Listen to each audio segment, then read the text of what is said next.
I'd like to speak about with you specifically is how do you see this year shaping up for tourism?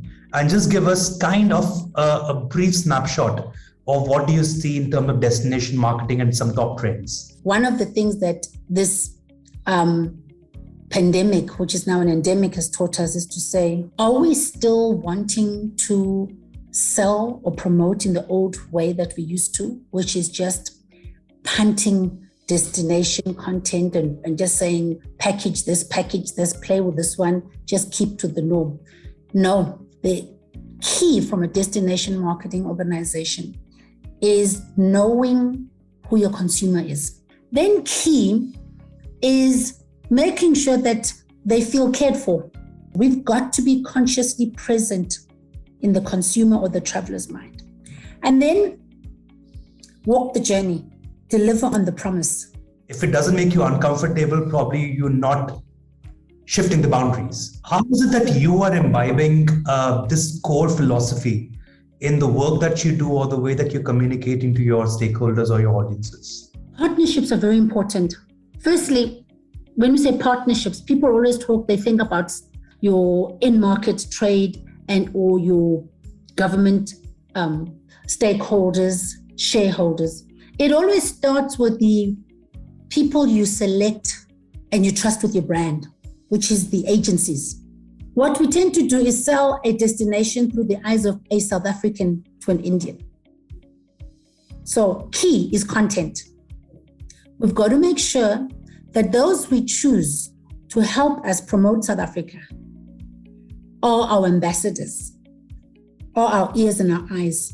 They script it in a way that says, I am Indian. I know my travel needs, and I'm going to partner with you. I'm not going to be a service provider. I'm going to be a partner with you to share the South African story. How do you ensure that the dream and that hope gets ignited into a roaring flame for the audience that comes to South Africa? Every traveler is a friend of my country. Every visitor is coming to my home. It's very personal. So as a mother, as a citizen, as a responsible citizen, firstly, I have to inspire you. Then I need to understand that dream. And I must be able to mold it with you. You've got your dream. Is how do I extrapolate and bring it to as close as possible to life? Once I can get to see the sprout of your dream coming true, then I need to take you on a journey. And that journey has to make you feel exceptionally loved, absolutely in awe. Your soul will have to merge with that of our destination. How do you dial up the consumer, right? Yes. And the consumer essentially is at the heart of all that we do. Yes. What I'd like to know is, would you like to speak about some of your plans in the near future that have audience at the heart of it? It's also very presumptuous and I think very insulting that we think for the consumer. One of the things we had to do and we needed to do was to talk to the consumer. We had to listen to the consumer, right? So we have the technology that we're going to invest in.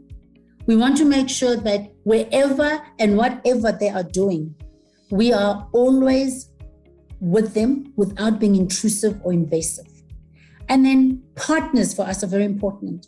We cannot sell South Africa without our trade, without the key partners, your airlines.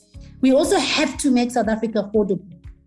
That's very important because I think the positioning that we had was that it was only the rich that could have it. So we've got to talk to partners. We've got to make access very easy. So it's very important, the partnership, that we are seamlessly communicating and our value proposition is based on honor, affordability, as well as closing the sale post the travel.